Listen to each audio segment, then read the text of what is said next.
Hi, so this is how you do the listening homework for lesson 6. First of all, when you log into the Better Chinese website, after you log in, this is what it's like when you log in. And then, so when you log in, this is what you see.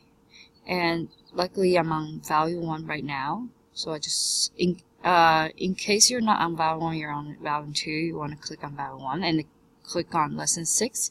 Once you get to lesson 6, on top of the page you can see practice, so just click on that and then you will see listening. And basically it's these 5 dialogues, 1, 2, 3, 4, 5, and you need to transcribe them using pinyin. You can hit pause when you need to and continue when you want to. And then after you transcribe each dialogue, you want to translate it. That's all.